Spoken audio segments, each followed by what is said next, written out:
Learn more about Children International and join us in our life-changing work at children.org today. Together, we can help end poverty for good. Moonstone Minneapolis is a queer-owned, community-focused gift shop in South Minneapolis centered on curiosity, connection, and self-discovery. Explore astrology, tarot, crystals, herbs, mindfulness, and spiritual practices in a welcoming environment for all backgrounds and experience levels. Located at 3304 East Lake Street in Minneapolis, Moonstone Minneapolis also hosts makers markets, classes, and community events. Learn more at moonstoneMPLS.com and discover a welcoming place to explore with curiosity and respect. It's that time of year where the weather is getting nice and it's time to get out of the house for some family fun. Lily Putt is open for the season, and you know what that means. Lily Putt is known for its mini golf, go-karts, glow golf, jump pads, kiddie carts, gem mining, and even a new arcade. Lily Putt also has interactive and engaging escape rooms like the Haunted Mansion, the Bunker, or Night of the Wolf. Lily Putt is perfect for parties and group events. Stop by lilyputt.net for more information and hours of operation. Greg Bakun here. It's nice to get out of the Twin Cities and take some travel excursion to some great locations. Minnesota has so much to offer, which is why I love traveling down to Wabasha and staying at the historic Anderson House Hotel.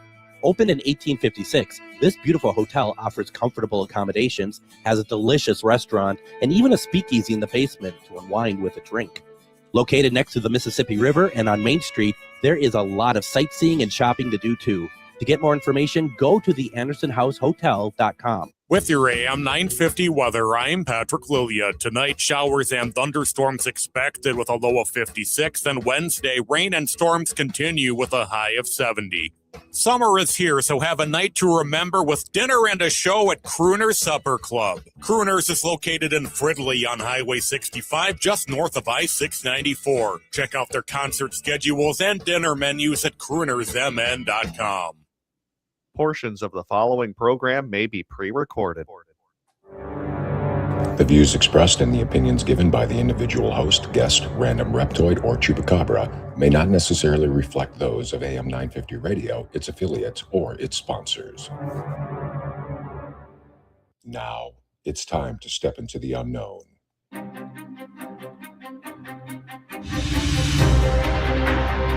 There are things people experience but never talk about.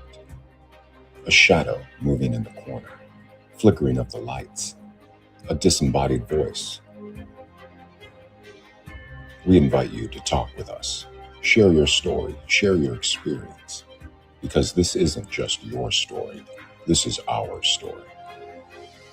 This is GhostBox Radio with Greg Bakun. And this is GhostBox Radio on AM 950, where every night we talk about the paranormal, ufology, Bigfoot, and so much more. My name is Greg Bakun. Thank you very much for joining us tonight. Before we get to our special guest tonight, I just got to share something with you all. As you know, I have this beautiful cat named Puff.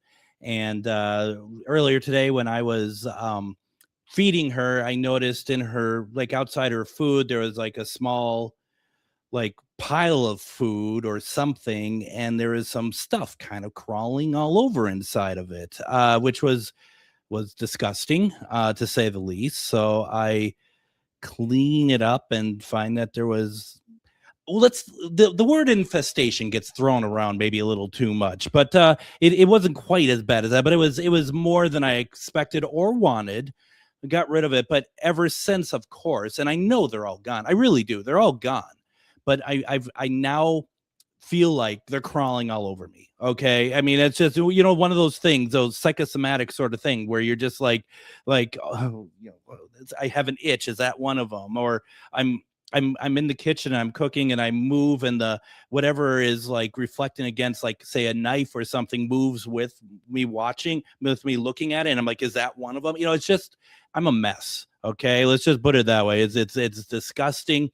But because I had to live with that, I needed to share that with all of you as well. And I feel bad for Puff. I don't know if she ended up eating a bunch of those as well. They're probably nutritious, right? I mean, they're probably, full of vitamin something. So that's what I had to deal with. But I wanted to share because you needed to know that information as well. You know what else you need to know? That there's a great book out there that I think came out in October of 2025, but I really wanted to talk about it. Written by author Jennifer Shortridge. It's called The Ghosts of the Underground Railroad, and it's one of those type of books that I love because I love history. And the Underground Railroad is something that we should never forget about, and that we should always, remember. And the fact that there is such a lineage of spirit involved with it as well, that I think that this is going to be a fantastic conversation. I invite everyone, if you want to put any questions you have in the comments. Once again, the book is called Ghosts of the Underground Railroad. Our guest tonight is author Jennifer Shortridge. Jennifer, welcome to GhostBox Radio. Well, thank you, Greg, so much for having me on. I'm excited to be here and to be with all your listeners tonight. I appreciate it. Thank you so very much. Well, let's kind of get started here. As history goes on and moves forward, as we move forward in our timelines, sometimes very important things may get, I don't want to say forgotten, but maybe misremembered.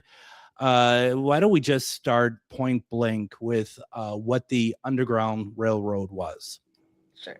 And, for some of the younger generation or our international listeners, it wasn't an actual railroad, people.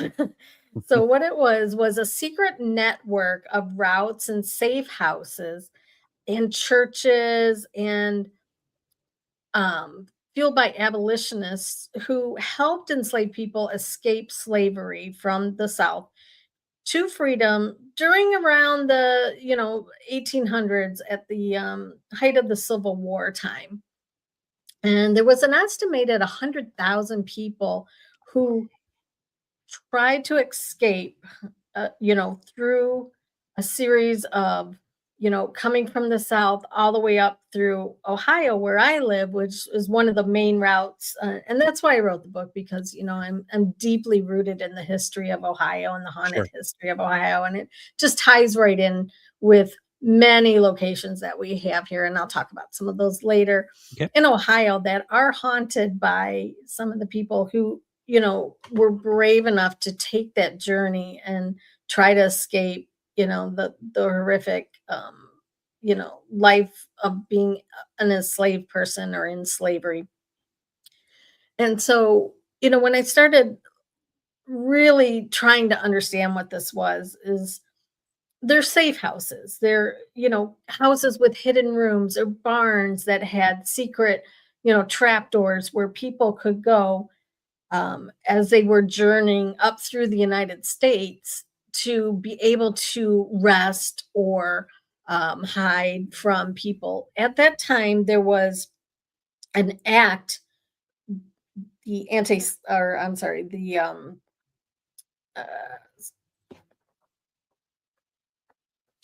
sorry. But yes, there's an act that came through.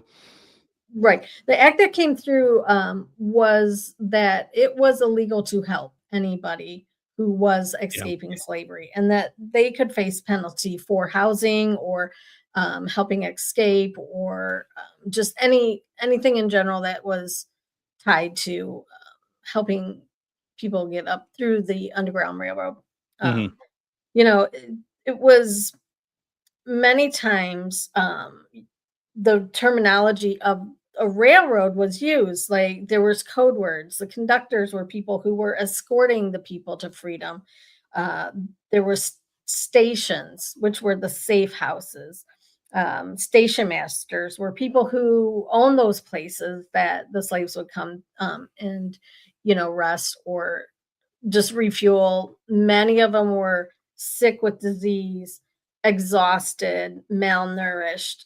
Many, many, many perished along the way. Some were caught, some were unfortunately, tortured, hanged, and they would call them passengers. And sometimes the escape routes would be called tracks. And it's interesting that the route, when they got to the Ohio River, was almost a turning point for them, because once you got to the Ohio River and got into Ohio, it was much easier. I don't know if anybody's familiar with the Ohio River. It's A little a bit, a little very, bit. wide, fast moving, and dangerous, river to cross. So basically, if you get past the river, not a lot of people are going to want to follow because they don't want to risk their lives, right? Yeah, and it was dangerous too, because you would have to cross that river either by swimming or a boat, and many times the boats would capsize, they would sink, there would be too many people trying to get on at one time.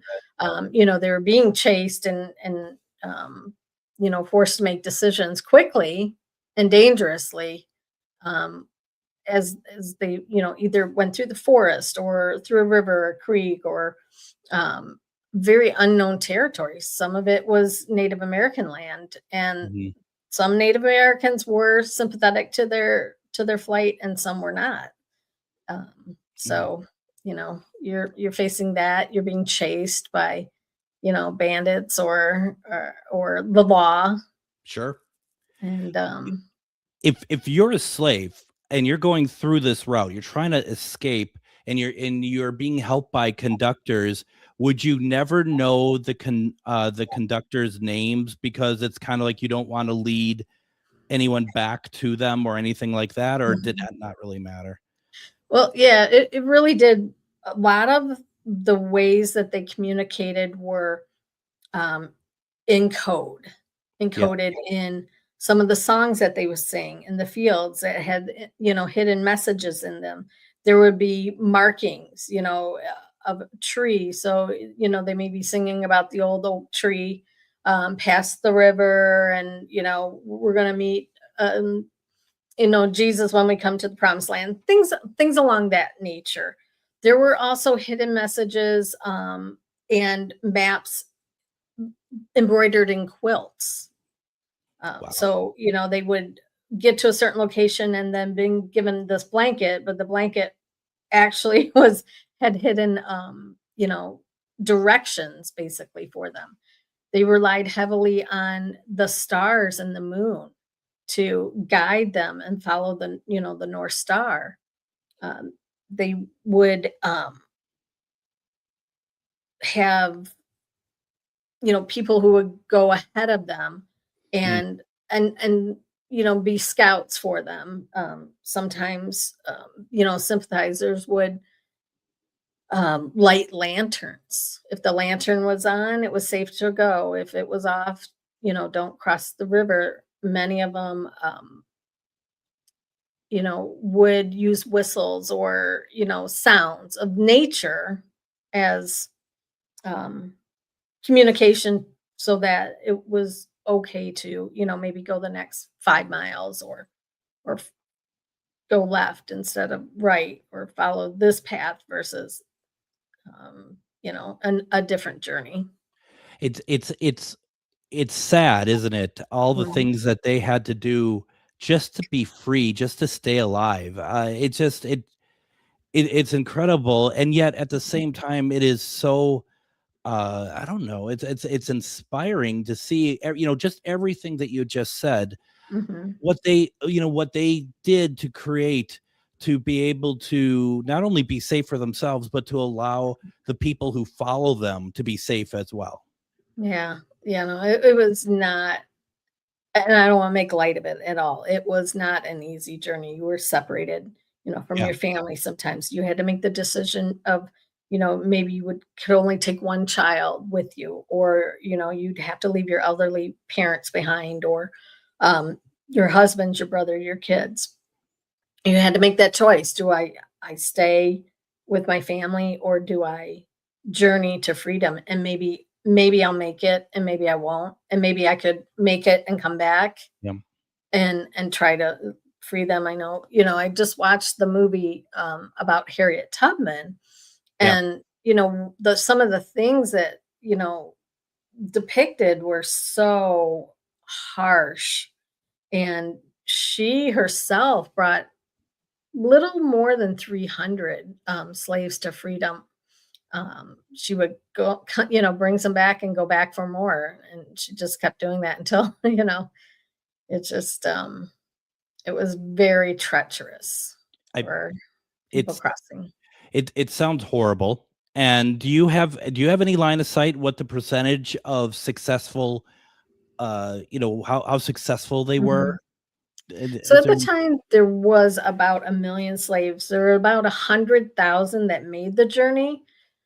There was probably, and there's no documented record, so this is just my kind of inaccurate, I should say, thought with my research would be probably in the 5,000 or 6,000 range that either got caught and took back, or captured and killed, or died along the way. It's when you say 1 million slaves, it just it makes me sick. It really does. It just is just horrible. Jennifer, I think we should do this. What I want to do is I want to go ahead and get to our first break right now. Okay. And why I want to do that, because when we come back, let's start talking ghosts. Let's start talking about the haunted, stuff that's going on here. Folks, if you have any questions as Jennifer goes on, please make sure you put them in the comments. Don't go anywhere. You're listening to GhostBox Radio on AM 950.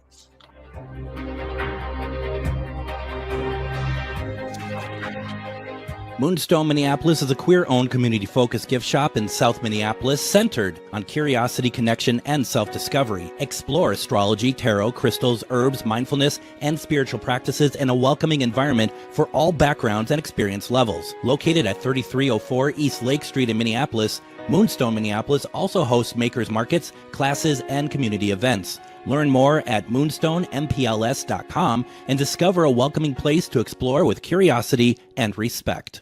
Greg Bakun here. It's nice to get out of the Twin Cities and take some travel excursion to some great locations. Minnesota has so much to offer, which is why I love traveling down to Wabasha and staying at the historic Anderson House Hotel. Opened in 1856, this beautiful hotel offers comfortable accommodations, has a delicious restaurant, and even a speakeasy in the basement to unwind with a drink. Located next to the Mississippi River and on Main Street, there is a lot of sightseeing and shopping to do too. To get more information, go to theandersonhousehotel.com. Greg Bakun here. Like you, I love good, fresh, delicious food. So I want to tell you about this treasure in Roseville called Maverick's Real Roast Beef. Maverick's has the best roast beef sandwiches I've ever had. Made fresh every order. Add fries or onion rings dropped in the fryer when ordered, and you have a winning combination. Maverick's Real Roast Beef has a lot more than roast beef, so check out their website, mavericksbeef.com, or check out their restaurant on Lexington in Roseville. Greg Bakun here. I've been talking for a while about how spooky, fun, and fascinating the Minneapolis trolley tours are, but now there's big news. The Candlelight Ghost Tours now begin at the historic Pillsbury Club, a beautifully restored haunted mansion once owned by Charles Pillsbury himself. Believe it or not, the interior is nearly 200 years older than the exterior. How is that possible? You'll have to come out and find out. Before or after your tour, stop by the on-site market featuring a curated collection of handmade goods, artisan crafts, and locally inspired treasures. Perfect for picking up a keepsake to remember your haunting adventure. You'll also find exclusive spooky merchandise from Tales of the Crypt and Elvira. Then, climb aboard the climate-controlled trolley as we travel through Minneapolis' haunted hotspots, uncovering ghost stories that locals would rather keep buried. The mansion is restored to perfection, and there is no better way to spend an evening. Visit MinneapolisTrolleyTours.com for tickets and more information. Looking for something different for family fun, a night out with friends, or your next team-building event? Try the escape rooms at Lilliput. Step into the haunted mansion, race to find a cure in the bunker, or survive Night of the Wolf, all with just 60 minutes to escape. It's private, immersive, and perfect for groups of all kinds. Book your adventure now, spots fill fast. Visit lilliput.net and see if your team has what it takes to escape.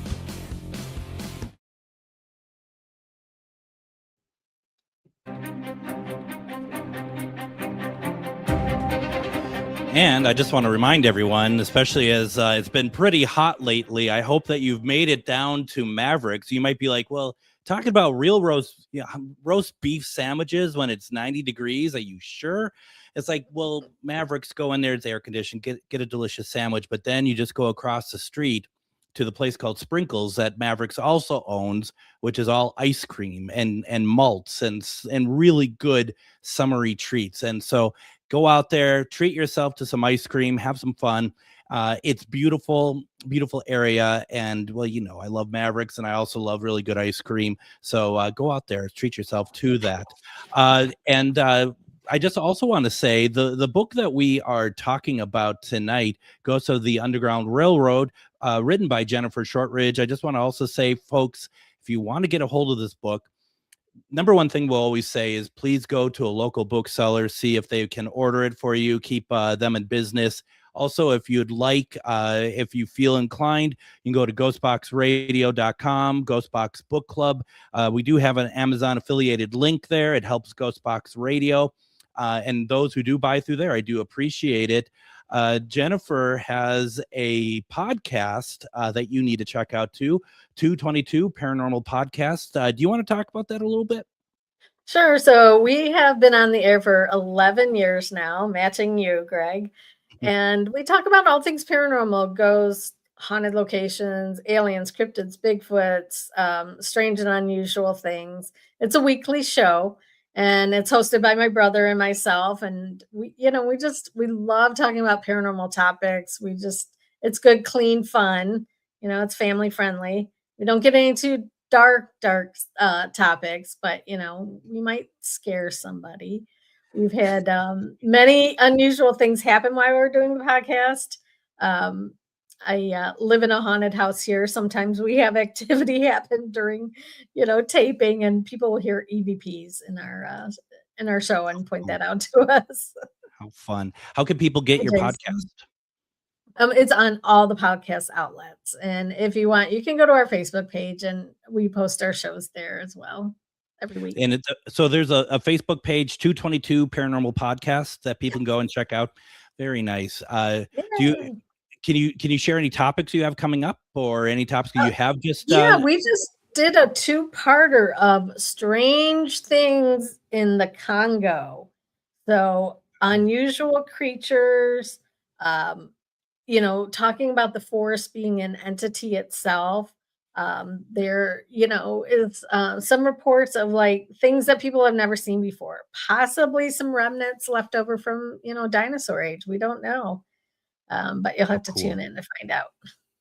You got to tune in to find out. Make sure you go to 222 Paranormal Podcast on Facebook. How often you drop once a week? What day of week do you drop new episodes?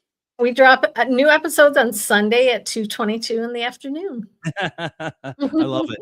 I'm so glad I asked that question. That works out very well. Meanwhile, we've had a few comments come in, but you got to put comments. You got to put comments like this up. Jason says, "I love GhostBox Radio," and yes, I'll take it. I'll take it. Honestly, maybe I'll give you my boss's phone number, and you could tell him that too.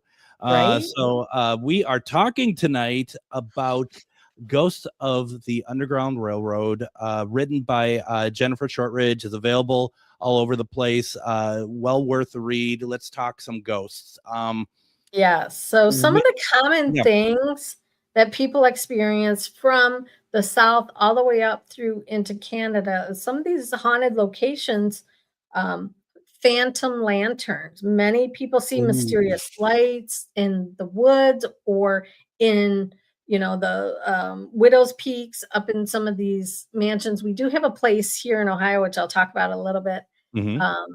That is one of the things is they see a lantern just walking, just the lantern, and they'll either see it on the grounds or they'll see it up in the attic, basically. When it was lit, it was okay for the slaves to come to the house. It was clear. People have described witnessing lights in fields, hearing phantom footsteps of people running, chains, in some of these hidden rooms, they will sense and feel the spirits. They've captured EVPs of, people singing softly, voices. Many times if you're using your spirit box, some of the investigators get direct responses to their questions. A lot of times you hear soft whispering voices Hmm. when you're at some of these haunted locations. And I focused a little bit on, places here in Ohio because I'm from Ohio. I'm up here in Toledo. I'm right near the Michigan border. And oh, thanks, Jason, for subscribing. I appreciate that. He's in the comments. We have a place called the John Rankin House. Now, John Rankin was a reverend and he was an abolitionist, and he helped over 2,000 people travel to freedom. Wow. He would put the lantern up in his attic.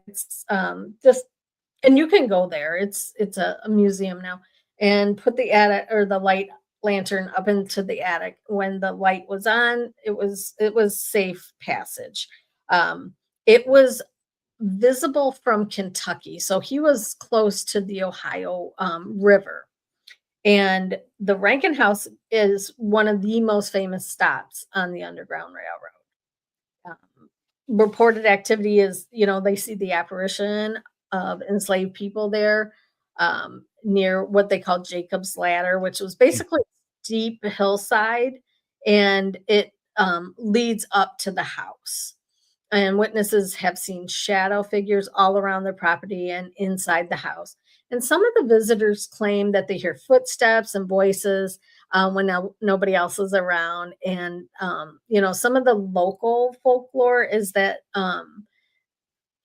during some of the historic dates that things happened, they have more activity. And during thunderstorms, which I'm experiencing right now, it is Right. thundering and lightning. I've got goosebumps. My house is haunted. We may see something. I don't know. I hope so. You keep saying it now. It better happen, or I'm going to be very disappointed. No pressure though. Right. I have a question. I have a question though. Because obviously you answered part of it with people saying that, like, using Spirit Box, they get direct responses, which is great. How much do you think is residual hauntings though? Like with what I think about when you're talking about like the lantern and stuff, I wonder if some of that is residual. It could very well be. I mean, you could get intelligent, you could get residual. We have a place here, right, maybe 5 miles from my house, which is a historic barn. And in that barn, they had the house was attached to it. It's now been moved because it came from a different place. But they had a fake kitchen, and then they had an underground kitchen for the people who come in, and they could cook for themselves or whatever. They have a lot of sounds of people cooking, but very hushed, and it's the same thing over and over. It's kind of on a loop. Like, people think residual hauntings are just replaying that moment in time, or something where maybe they felt safe and they were able to talk amongst themselves. Because many times when they were traveling, whether it was in a false bottom of a wagon or being hidden somewhere, they had to be silent. They couldn't communicate with each other. So I think we're getting both. and don't get me wrong, a residual haunting I would still love to be a part of. I mean, I was just kind of curious because also I think residual hauntings tend to happen when there is something like some sort of strong influence, like a strong emotion or something, almost like a stone tape theory sort of thing, where it happens because it's so embedded in the structure. And that's great. It's, if as a paranormal investigator, it's still good stuff to be able to experience and be a part of. So it sounds incredible, actually, from a paranormal perspective. Yeah, for sure. And then there's another place in Ohio, in Ripley, Ohio, and it's called the John P. Parker House. Now, John P. Parker helped many cross from Kentucky into Ohio. It was close to the other house. So, you had people going at different times. All of the routes, I just wanted to say, changed. They could change in a daily or a weekly or a monthly, because if you just continually go on the same route, they're just going to find it, right? So they would maybe go to the first house. Next day you could be rerouted or you could be separated, just depending if how close the trackers were to you. But now John P. Parker repeatedly helped people cross from Kentucky over the river into Ohio. And it's one of the most important African American historic sites in Ohio. Now, visitors report hearing footsteps, the feeling of being watched, unexplained cold spots, breaths in your ear. Some people say that John P. Parker's spirit is there and he's still on guard. So like if you're approaching the house or something, you may feel a presence come up against you. Wow. Maybe he's trying to figure out if you're friend or foe. Sure. But these places you can definitely go and visit. There is a legend in Ripley, Ohio. It's different area from the John Rankin house, but there's a woman who is seen on the hillside carrying a lantern. And some believe that it just represents a woman who helped guided the slaves through that area. Many people have seen her multiple times, different times of the year. So I think she's intelligent because, if it was just residual, would it just be on those, maybe a certain date or time of the year? I don't know. Yeah. I'm not sure about that, but they see the lantern and it kind of goes up to the front door and then it disappears. Wow. Spooky.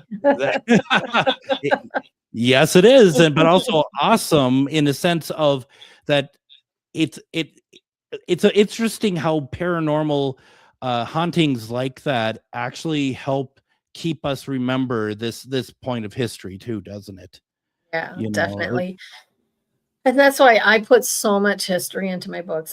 For one, I'm a history buff. I love history. I love the why of why is it haunted? Okay, you can say any place has a ghost or there's a spirit there or Uncle Charlie sitting in the chair he sat in for 50 years. But what is the history behind this? And why is that particular location so important? Maybe it was the number one stop for people. Maybe it was a really safe place where they were able to just catch their breath, tend their wounds, stop for, longer than, one night and be able to just regroup or rest, basically respite. There is a place, where people hear a crying child in the hidden room. So homeowners this homeowner reported hearing a child crying inside the walls or inside the crawl space. And the cries often stop when somebody starts to investigate it. And the legend kind of says that the spirits belong to a child that was hidden during the planned escape attempt. When you say that, that was one thing that crossed my mind was what you just said about the baby crying in the hidden room, but also what you talked about with it felt like that you're in places and you're being watched, and it's like how many of these spirits were slaves watching you from their hiding place, which is really an interesting sort of thing and sad actually if they haven't been able to either move along or once again residual or whatever. It's it seems like there's a lot of complexity to these places. Yeah, some of the antebellum houses too that I looked at, and I have written a book about haunted antebellum houses. seem to have a lot of knocking in repetition. Okay. So one thing that's like a common thing is knocking 3 times. So I don't know if that has something to do with, it's safe, or if that's, like, oh, hi, Mark. Mark just came on. Yeah. Hi, Paul. But, rhythmic tapping at night, people hear knocks coming from solid walls as well. That's a Mhm. thing. There's a shadow man along the Ohio River that in Ripley that during the 1800s, or I'm sorry, he's seen in 1800s period clothing, and he disappears when you approach him. But some claim that they see him on foggy nights, and they say an escaped slave that was directing people. Like he held the lantern and would, tell them to come in, and they see him sometimes on foggy nights. That's really cool. And What fog about is scary. I'm telling you, I've experienced some fog down south. It is not. It So- is creepy. sometime I'll tell you about my fog at Gettysburg, but we're not talking about Gettysburg tonight, but it was something. Have you experienced anything like the lanterns or anything like that? I not particularly to the Underground Railroad, but I have seen and witnessed lights in Okay. forests and in the Hollywood Hills when I lived in Los Angeles. Oh, that'd be great. I Yeah. saw some very, very scary glowing red eyes and some lights moving through. Was it the homeless? I don't know. It could have been human, which are sometimes scarier than the dead, right? Yep. The Absolutely. living. But phantom lights, there's a place, I want to say 3/4 of the way up in Michigan, where they have like some kind of phantom lights on this particular road. Nothing around here. I mean, I live in one of the most haunted spots in the city. This location's on a ley line. It's a former we had not a railroad, but a trolley car that went through. But Mhm. I'm also on a Native American trail. Like my Okay. house is like direct on it, so I get a lot of like activity from that. Not related, Okay. but Sure. still No, but spooky. still. Yeah, still. It's absolutely. Jennifer, why don't we go ahead, take our next break? When Okay. we come back, I want to share some other stuff that I've experienced a little Okay. bit regarding that. And then let's talk more about all these wonderful experiences in the book and everything else. If you have Yes. questions, put in the comments. Don't go anywhere. You're listening to GhostBox Radio on AM 950. Greg Bakun here. I've told you about the out-of-the-world roast beef sandwiches at Maverick's Real Roast Beef, but I haven't told you about their Philly steak sandwiches, turkey bacon avocado sandwich, BLT, crispy chicken, fish sandwiches, brisket, or pulled pork. Okay, you get the idea. They make a lot of delicious food to the same standard as their famous roast beef sandwiches, and now I'm starving. I'm going to go to Maverick's Real Roast Beef off Lexington and Roseville, and you need to go too. Check out their menu at mavericksbeef.com. Greg Bakun here. I've been talking for a while about how spooky, fun, and fascinating the Minneapolis trolley tours are, but now there's big news. The Candlelight Ghost Tours now begin at the historic Pillsbury Club, a beautifully restored haunted mansion once owned by Charles Pillsbury himself. Believe it or not, the interior is nearly 200 years older than the exterior. How is that possible? You'll have to come out and find out.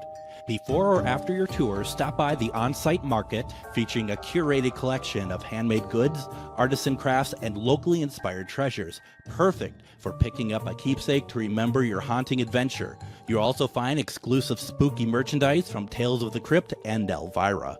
Then, climb aboard the climate-controlled trolley as we travel through Minneapolis' haunted hotspots, uncovering ghost stories that locals would rather keep buried. The mansion is restored to perfection, and there is no better way to spend an evening. Visit MinneapolisTrolleyTours.com for tickets and more information. Moonstone Minneapolis is a queer-owned community-focused gift shop in South Minneapolis centered on curiosity, connection, and self-discovery. Explore astrology, tarot, crystals, herbs, mindfulness, and spiritual practices in a welcoming environment for all backgrounds and experience levels. Located at 3304 East Lake Street in Minneapolis, Moonstone Minneapolis also hosts makers markets, classes, and community events. Learn more at moonstoneMPLS.com and discover a welcoming place to explore with curiosity and respect. It's that time of year where the weather is getting nice and it's time to get out of the house for some family fun. Lily Putt is open for the season, and you know what that means. Lily Putt is known for its mini golf, go-karts, glow golf, jump pads, kiddie carts, gem mining, and even a new arcade. Lily Putt also has interactive and engaging escape rooms like the Haunted Mansion, the Bunker, or Night of the Wolf. Lily Putt is perfect for parties and group events. Stop by lilyputt.net for more information and hours of operation. Greg Bakun here. It's nice to get out of the Twin Cities and take some travel excursions to some great locations. Minnesota has so much to offer, which is why I love traveling down to Wabasha and staying at the historic Anderson House Hotel. Opened in 1856, this beautiful hotel offers comfortable accommodations, has a delicious restaurant, and even a speakeasy in the basement to unwind with a drink. Located next to the Mississippi River and on Main Street, there is a lot of sightseeing and shopping to do too. To get more information, go to theandersonhousehotel.com.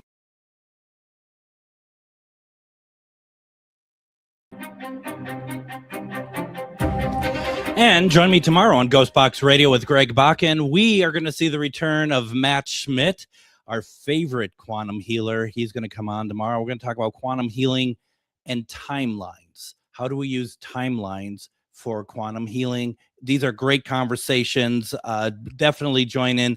Matt has a great way of taking something that's kind of complex and making it sound very understandable, even to people like myself.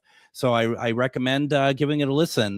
Those have been great conversations, just like the conversation I'm having on right now with author Jennifer Shortridge. We were talking about her book, Ghosts of the Underground Railroad. And Jennifer, I wanted to share with you a couple things. First, the only real location I think I've ever been to that is like really known for being part of the Underground Railroad was the Hannah House in Indianapolis. But something weird happened maybe like 5 years ago or something. Being a paranormal investigator such as yourself, got called to a location, and I brought the people I was investigating with. We also brought a psychic medium, and we went down into the basement, and the house was, not too terribly old, but it opened up into another part of the basement, which was much older. And then that room actually led to an older room that was bricked up that we couldn't get to. Really? And it was over by a river that would actually get you to the Mississippi River.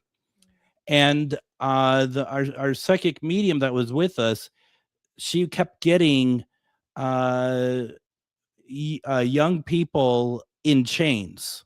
It was really interesting, and there's absolutely nothing that connects that property to the Underground Railroad, but at the same time, it's like, what was that? What was that? Because there was a lot of things that was happening in there that we could find that was, let's say, unique. And these parts of the basement, the house was added on to the basement, if that makes sense. Like they must have demolished the original structure there and then built a house. But that basement, like you literally opened up the wall as a door, but it blended into the wall. It wasn't meant to be like a doorway, and you would open it up. I just wanted to share because it's just a very unique thing. It was very interesting. What did you sense or feel when you were in there? Well, myself, funny enough, I don't recall because I was so wrapped up with what our psychic medium was getting, and she was getting despair, she was getting sadness, and she kept seeing and she would say young people who were chained up, and it made me sad because it's like, first of all, it's very sad if it's the Underground Railroad in the sense that just that they go through that and hopefully they made it, but also it's like, what if it's actually human trafficking of some kind? It just, I don't have an answer, unfortunately. That was very interesting, and I just wanted to share that with you. what one thing that you had mentioned was because I'm a big spirit box person, Mhm. and when you said that investigators are getting direct responses from slaves, do you remember any of the stuff that they were saying? I don't Sure. particularly. And you want to hear a sad story about a spirit box? I went investigating one time and left my spirit box at a location. You left it. You left it at a I did. location. You know how you set all your equipment around? Yeah. I left my spirit box. So bad. I did that once to a really nice shack hack, and Uh, I literally ripped apart the place to get it back because I was just like, yeah. Let me clarify. Josh was like, slavery was human trafficking. Yes, yes. but Yeah. I'm even thinking something separate to that, like a different time period than that. So, but thanks for the correction, Josh. I really appreciate it as always. And to So answer Mark's question here, it was the Lathrop House in Sylvania. And you can investigate it. So, Mark, yeah, you might be on that. yeah. And what does that go back to again? For remind me what that's in reference to. Okay, so the Lathrop House was a stop on the Underground Railroad. They had a false kitchen, and Okay. the secondary kitchen was in the basement, and that's where the people who came through were able to stop and cook for and make food to take with them onto the journey. And they seem to have a lot of activity in that second, underground basement. No, that's incredible. That's I mean, that sounds absolutely incredible. Uh so what about is there been a place that is part of the Underground Railroad that you've heard is haunted that you would like to get into? Like, is like this house one of them, or is there something else on your list that you would like to be able to visit? Well, yeah, the Lathrop House, that's probably the most famous one here in Toledo, but there's Sure. many just regular houses here that were stops along the way. And I know there's like a kind of a local legend that there were some underground tunnels out by one of the cemeteries that connected some houses out in that area. Could be urban legend. Some people say that's true. Maybe Mark can, if you have heard anything of it, he wants to know how he can get in.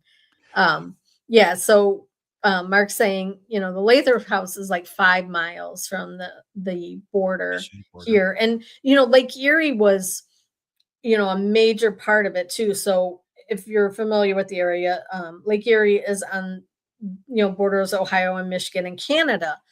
Many of the slaves did not make it when they were crossing Lake Erie. Lake Erie can be very volatile. It's one of the it is the shallowest of the Great Lakes, but there's just very, very strange things like random pop-up storms.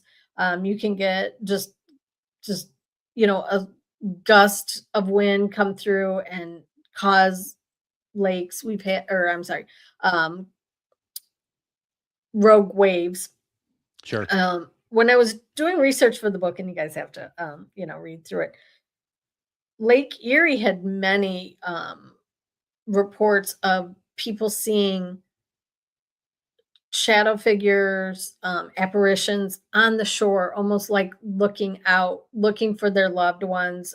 There was a lady, they called her the ghost of Eliza, and she is in period clothes. She stands on the banks, very often seen during foggy periods. That's why I was mentioning fog earlier. Yeah. Like it kind of highlights and shadows, makes those figures stand out a little bit more. We always have some kind of weird weather tied to the Great Lakes here. Many ghost ships have gone down or are spotted. Shipwrecks are just common with the Great Lakes, but many enslaved people lost their lives crossing Lake Erie trying to get into Canada, which it's not. It's maybe sometimes 45 miles to 90 miles. Some places it's from Detroit to Canada, less than a mile. So I guess it just depended on what route you took and where you tried to, go and get across. It could have been, 15 minutes to get across the Detroit River into Canada, but it could have took you, a day or two to get across if you left from Cleveland or Toledo trying to Sure. reach. Yeah. Well, and Mark says he also Detroit was a major destination if he says Yep. if he recalls correctly. Yeah, so 30 to 60,000 people were estimated to land in Canada and be able to settle and become, free citizens there Mm-hmm. Mm-hmm. during that time period. And it's interesting talking about, it's kind of weird how these things overlap a little bit. You're talking about the Great Lakes and the energy, which to me it's a whole different thing, right? In a sense, and than the paranormal stuff we're talking about with the Underground Railroad. And what I mean by that is, I'm a firm believer in those areas of the Great Lakes. Who knows what kind of energy is being brought into those areas, whether it's alien or anything else, right? Yeah. So I've written a book called The Lake Erie Triangle. And of course you have. Of course I have. It's behind me somewhere. There are strange and unusual things that happen in and around the Great Lakes. Ghost ships, strange cryptids, aliens. They have numerous, UFO and sub-UFO activity. Now we call them UAPs. I don't. I will still call them UFO. I'm never old call it a school. I'm UAP. old and I'm old school, so I will call them UFOs. Bigfoot sightings, portals. The whole Great Lakes is built on a salt mine that runs from Detroit all the way to Cleveland, limestone, which is highly conductive. There's quartz, the water, which is very conductive. Mm-hmm.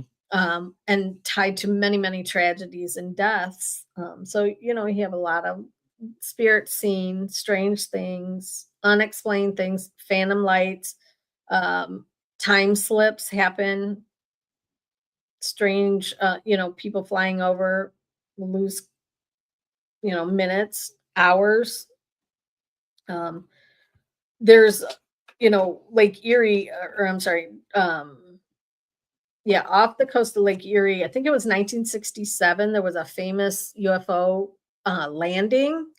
And where it landed, it left like ringlets in the sand, but it like melted the sand into glass because of the intense heat. We got Sticks Boy 73 says he lives on Great Lakes, Ontario, which is a crazy lake as well.